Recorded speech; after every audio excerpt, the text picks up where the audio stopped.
course, as you know, Ralph is filling in today, Reverend Ralph Crowell. And we appreciate Dad stepping in here to take over the message today, so I'll turn it over to him. I never hear that song because he lives, but when I go back to May 19th, 1976, some of you can't go back to a date like that, but in this case I can. We had gone to Pekin, Illinois to a concert by Merle Womack.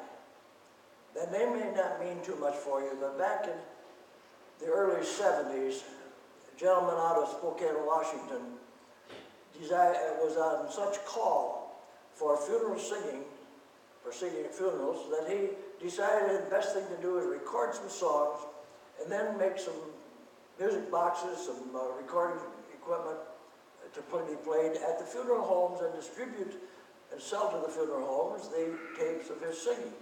So they would be able to have the song that they wanted, should they not have any talent there. As he was going about his peddling of the sound systems, he stopped for an overnight in Oregon. And as he stopped in Oregon, there was a storm came up that night. But he had to take off the next morning. He was a pilot. He had his own little plane. He took off. He didn't get more than 200 feet in the air, and the storm hit him in such a way that it conked out the plane, iced all of the wings. He went down into a wooded area. He had some 500-pound straps, seat belts on him. He pulled those with his bare hands as the plane burst out into flame. And he crawled some 200 feet up to the highway where he could hear cars running. He couldn't see. The flames had already blinded him to that degree. And now, after several years, he's holding concerts around telling how great God was. Just before the break of the concert, he sang a number of songs and had a break, a rest period. A lot of these individuals, when they have that rest period, will go back into the restroom, maybe get a drink of water. Maybe they'll do just sit down and relax, kick their shoes off or whatever, but he didn't. He came down and stood over here to the side of the pulpit from which he was singing. And as he had sung that song that we just finished singing, Because He Lives, it touched my heart in a most unique way. Because you see, it was just 10 years ago to that very same day, the doctor shook a finger under my nose and says, "You will get out of the pasture, they're going to carry you out." And I said, "I'm not going to let anybody carry me." And God opened up doors for me to continue to serve. But I never sing that song, but I go back to that setting. That's not part of my message. That's just something to get for free of charge. Oftentimes, maybe you've heard me read the poem that I have in the front of my Bible. I do not ask the crowds say, may throng the temple, that standing room be priced. I only ask, as I voice the message, that they may see Christ. I do not ask for churchly pomp and passion, or music such as wealth alone can buy. I only ask that as I voice the message, He might be nigh. I do not speak that men may sound my praise, or heedless, or headlines spread my name abroad. I only ask that I voice a message, hearts may find God. I do not ask for earthly place or laurel, or this world's distinctions any part. I only ask for, as I voice the message, my Savior's heart.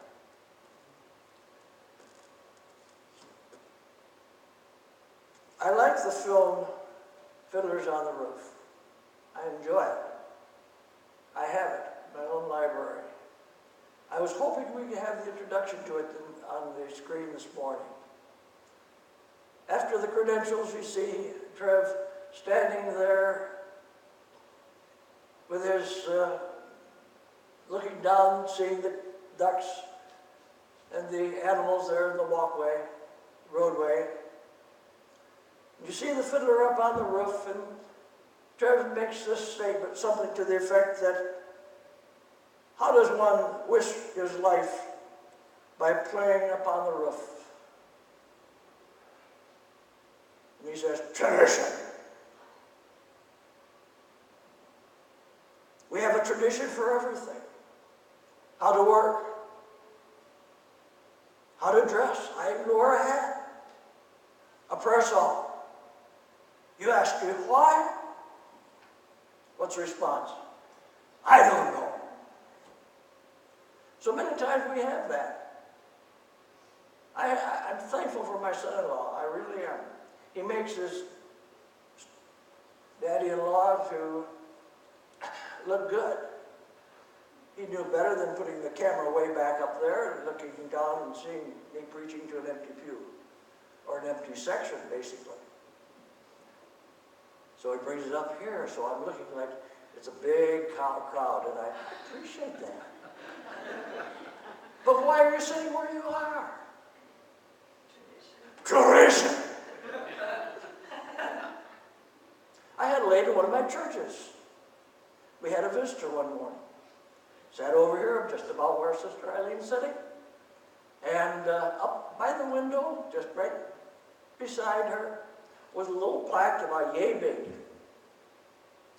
The visitor had just happened to sit in the seat where Eileen's sitting. In this church, basically the same position. And our dear sister came up to him and tapped him on the shoulder and says, my mother and I always sat in this seat.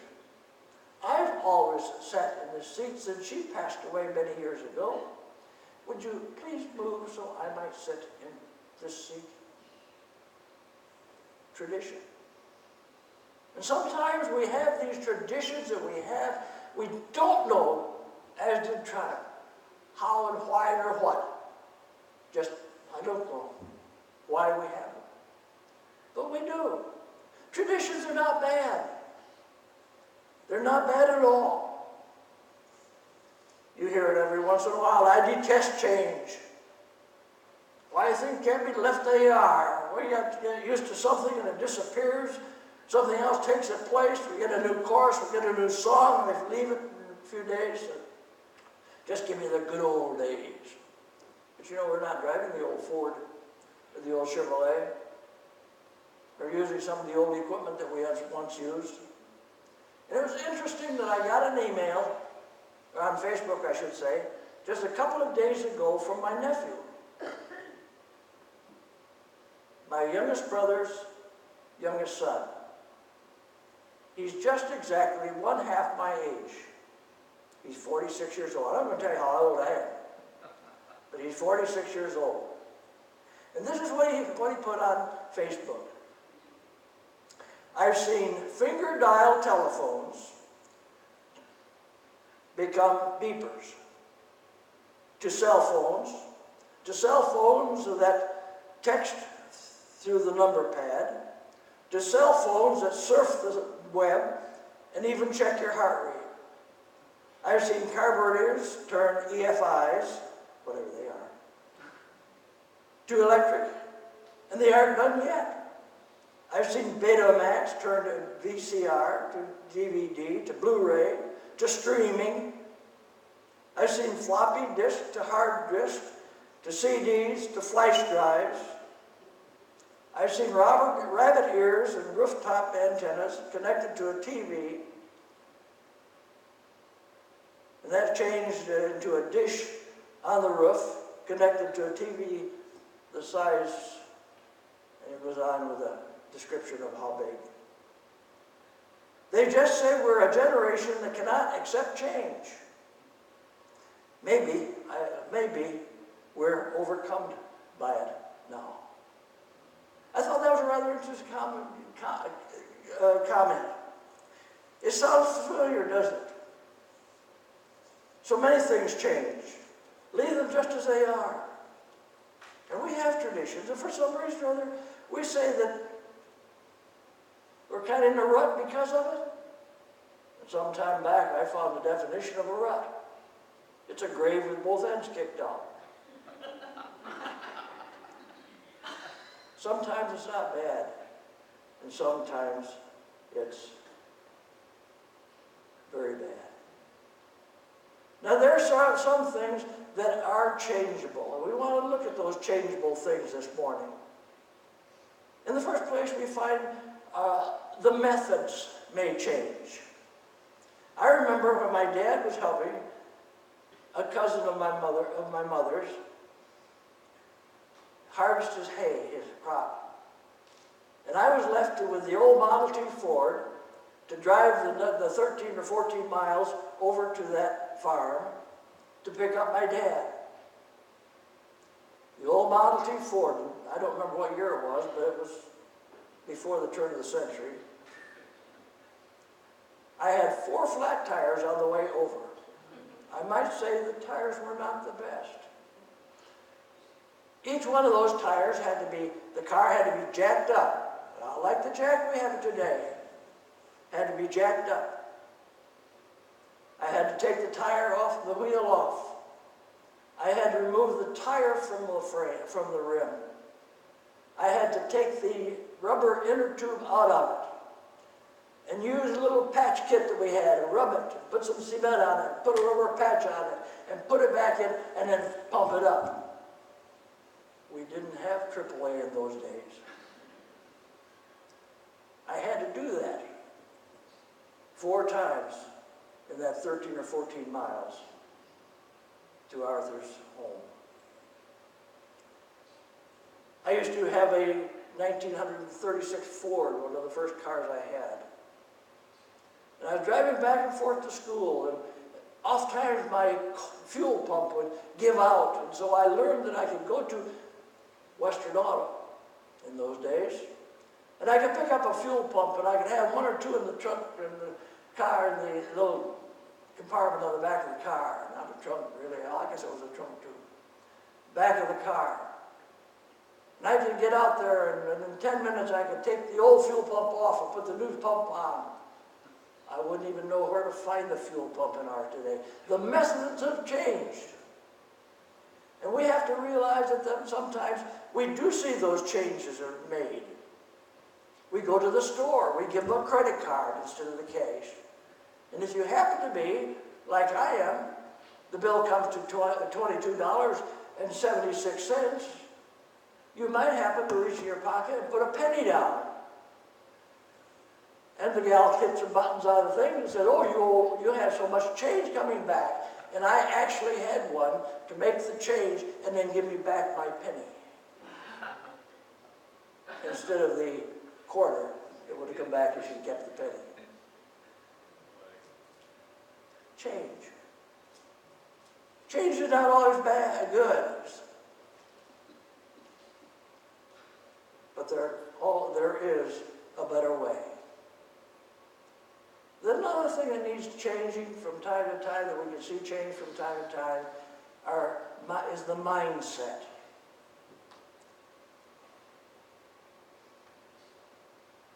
We moved into town. Within a couple of months, Wanda had to go to the doctor. She went into the hospital. Out of that, she had to go to Sebring. And my dear daughter said, Dad, you need a cell phone. Don't need a cell phone. I've not allowed a cell phone all my life. Don't need a cell phone. So I made the trip to Sebring, and I noticed there was a long ways between houses. If the car happened to give out or something happened along the road, I probably would have to have some help. And I don't think I want to walk quite from here to way over there to get to that house. We might call someone. And so I had to change my mindset in regard to the need and the use of a cell phone. So we went over to the coast, we went into the store, we got a cell phone. The next day, we were out at Faith Farms. Son-in-law had bought this house, they had this house, and it had a screened-in back porch. And he had made a remark to me, I'm thinking about getting some windows to put on it, around there, to close it in. And so we, looking around, Faith Farms, a whole group, I think, what was it, 11 of them, I believe, something like that, windows, steel casement windows that would work very nicely.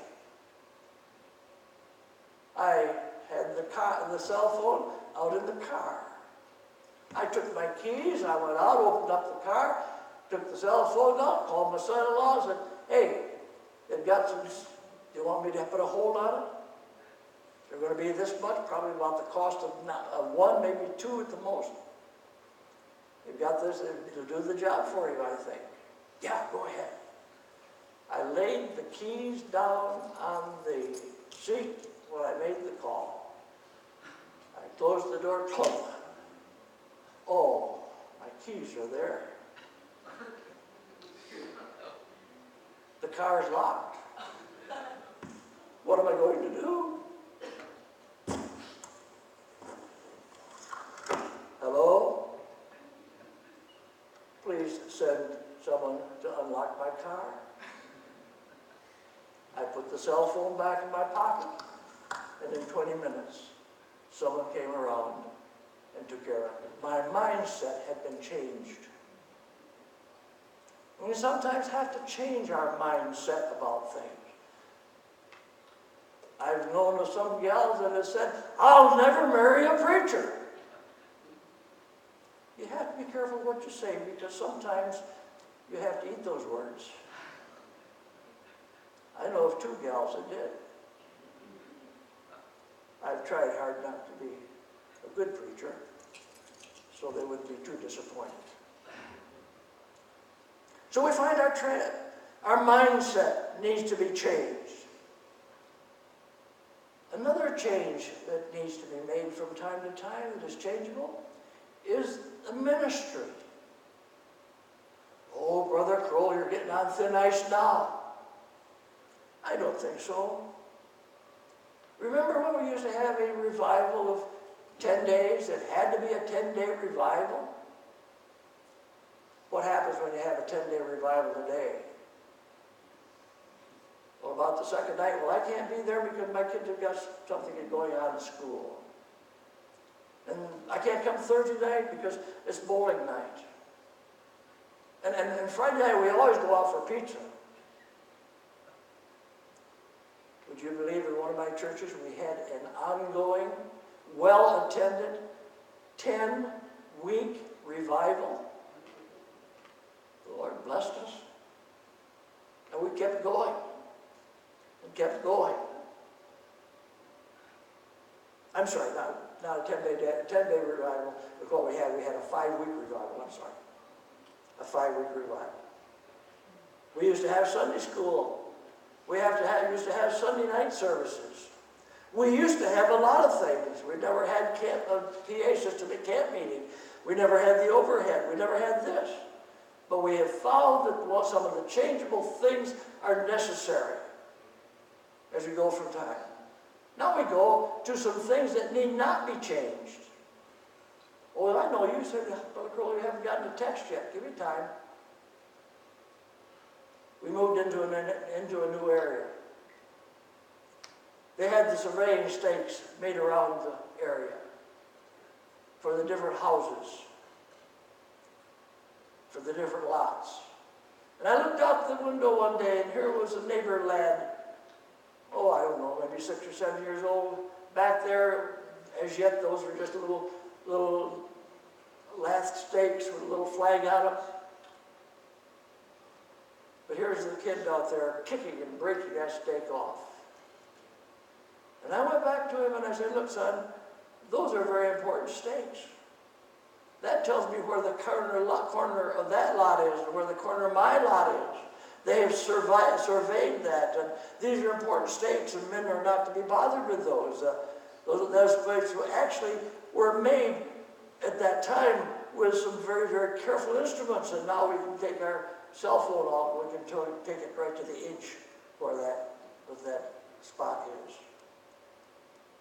The children of Israel were encouraged back in Deuteronomy 19:13, and some of our old timers would use that as a text, remove not the ancient landmarks.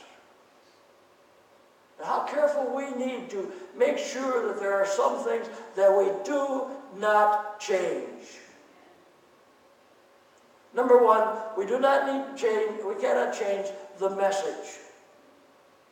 There is still only one message. You find that in John 3, 1 through 7.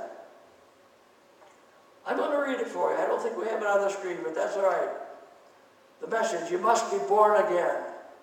Now there was a Pharisee, a man named Nicodemus, who was a member of the Jewish ruling council. He came to Jesus at night and said, Rabbi, we know that your teacher has come from God, for no one can perform the signs that you're doing if God were not with him. Jesus replied, very truly I tell you, no man can see the kingdom of God unless they be born again.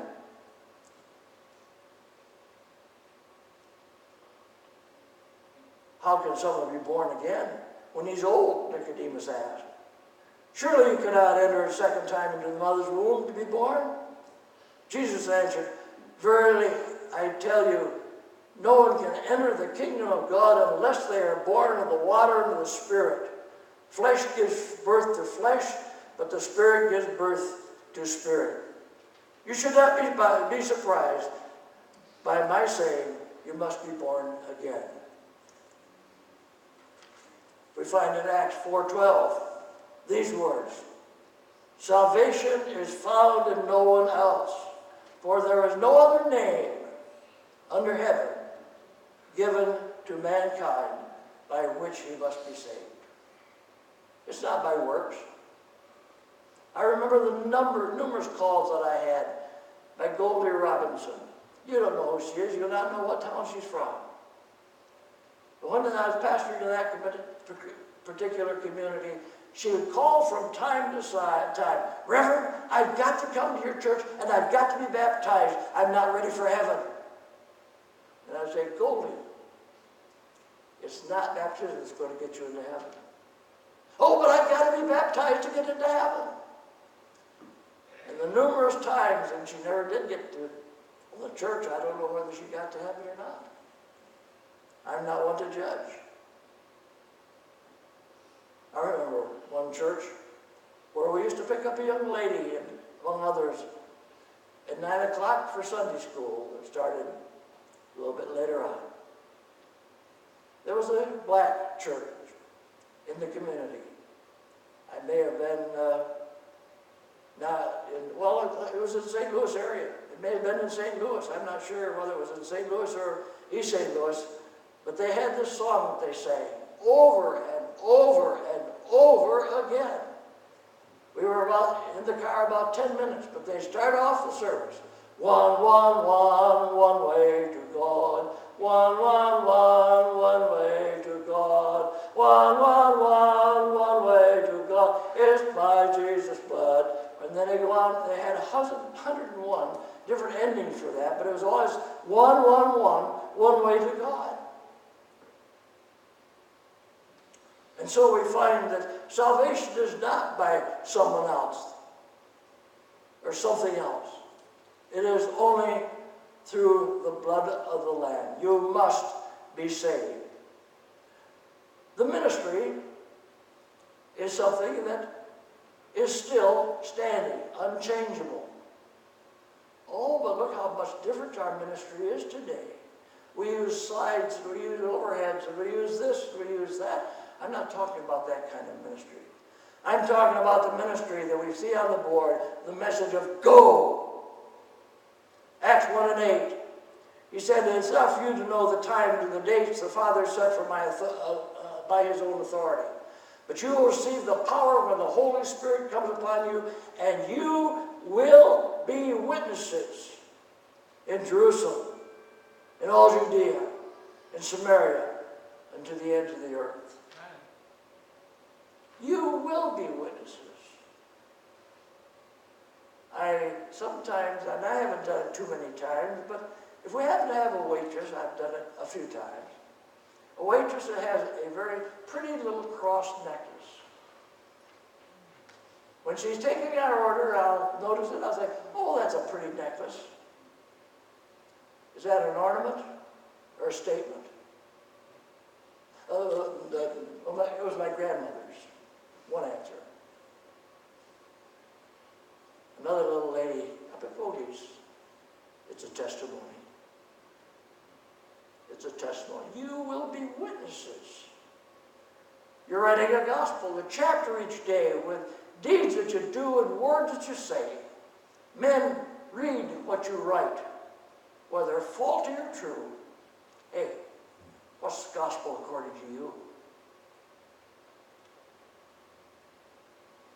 One of my early ministries, pastors, I had a part-time job, J.C. Penney's. I worked in the men's clothing department. And from time to time, I had to take trousers to the tailor that they might be shortened, lengthened, or otherwise. Ironically, the tailor's was over the theater. You had to go into the entrance, setback entrance of the theater, over to a little side door, up the stairs to the tailor's. And one dear old soul one day said to me, Reverend, I'm a little disappointed in you. In those days, and there's been a number of years ago, I'm a little disappointed in you. I saw you going to the show the other evening. And I said, oh? And I led her on a little bit farther, and I finally said, you know what? I wasn't going to the show. I was going to the tailor's, but you have to go in through the entranceway over to the side and up the stairs. Oh, I'm sorry, I said it. She had seen something in my life that caused her to question I was not writing the right gospel. It may not be that situation today because we watch our shows from the house, behind closed doors. Sometimes even find that they have rated an R or otherwise. But we're writing a gospel. We're living a life, and men look to us and at us. I'm not trying to blow my horn as far as that goes this morning. It stirred me here about 2 weeks ago. I got an email. Dear Reverend Crowell, I believe you were pastor in Pena, Illinois, right? 1962 and 3. I don't know whether you remember us or not. My dad and mom, Orion Henry. Orion Henry. Boy, I can't place him. I remember the name. I can't even remember where they lived. They attended church. And I was just a lad. Near as I can figure out, probably around 10 years old. But he says, I saw your name listed on Facebook, and I followed it out. And I wanted to thank you for the influence you had upon me as a lad. I'd lost all touch with him. I lost all memory of him. I can't even place the father and mother in my memory bank of looks. I can't tell you whether they were tall, whether they were bald-headed, whether she had red hair or white. But we do make an impact upon those that we meet.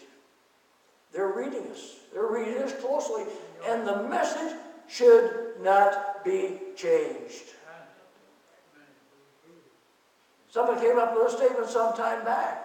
If you were found guilty of being a Christian, would they have enough evidence to try you? Think that one out. Think that one out. I don't know, I'm an old fogey. And then we have another unchangeable, and that is love. The message of love. 1 John, we read these words. This is the message we have heard from him and declare to you, God is light. In him there's no darkness at all. If we claim to have fellowship with him and yet walk in darkness, we lie, we do not have the truth. But if we walk in the light, as he is in the light, we have fellowship one with another, and the blood of Jesus, his Son, purifies us from all sin. And now I get to my text. The unchangeable is the Master. In Hebrews 13:8, we have these words. Jesus Christ is the same yesterday, today, and forever. Don't be carried away by all kinds of strange teachings. It is good for our hearts to be strengthened by grace, not by eating ceremonial foods, which is of no benefit to those who do so. I like the Amplified Version. I carry it oft times. And I like it because at times it opens up. Sometimes we get into the mindset that the King James is the only translation and everything ought to be just like translation, like the King James was. But sometimes these other translations kind of opens up the doorway and we can see a little bit more the path that we need to take. Amplified says it this way: Jesus Christ, the Messiah, is always the same, yesterday, today, yes, and forever to the ages. Do not be carried away by different and varied and alien teachings, for it is good for the heart to be established and be ennobled and be strengthened by the means of grace, God's favor and spiritual blessings, and not to be devoted to foods, rules of diet, ritualistic meals, which bring no spiritual benefit or profit to those who observe him. Jesus Christ, the same, yesterday, today, and forever.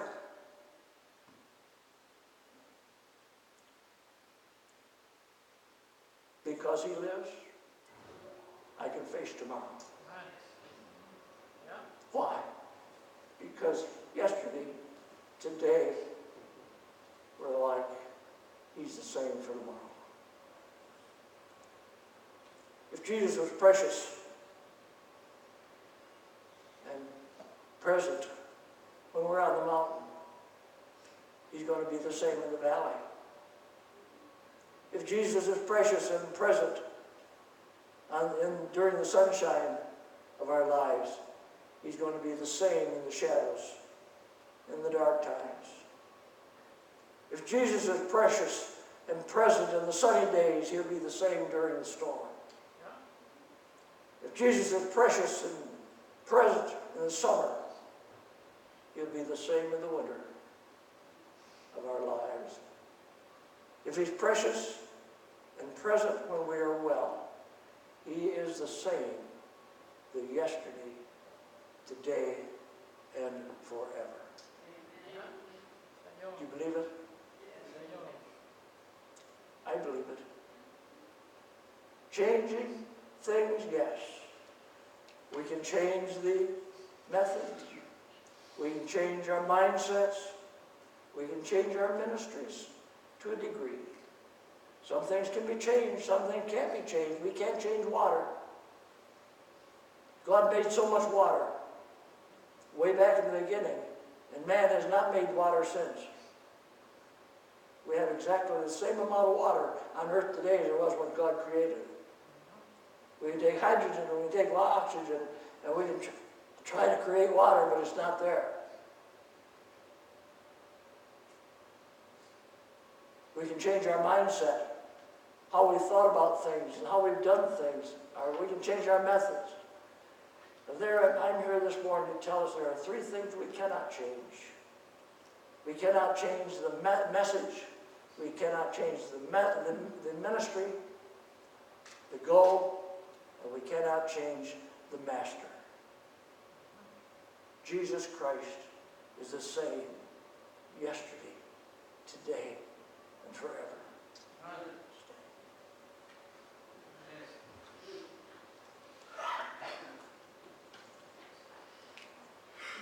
We thank you, Lord, for an unchangeable God,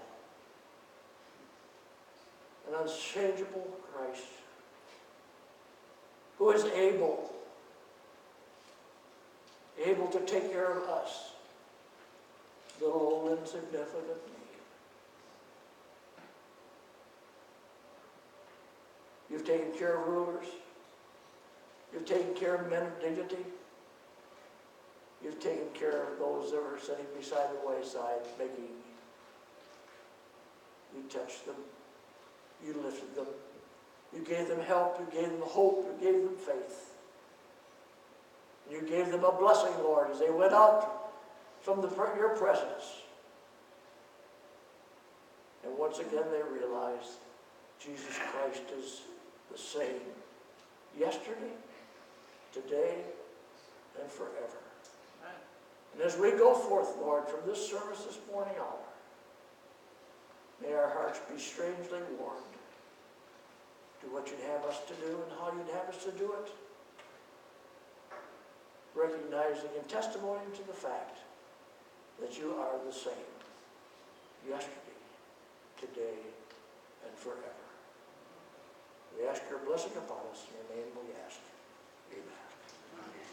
We are dismissed.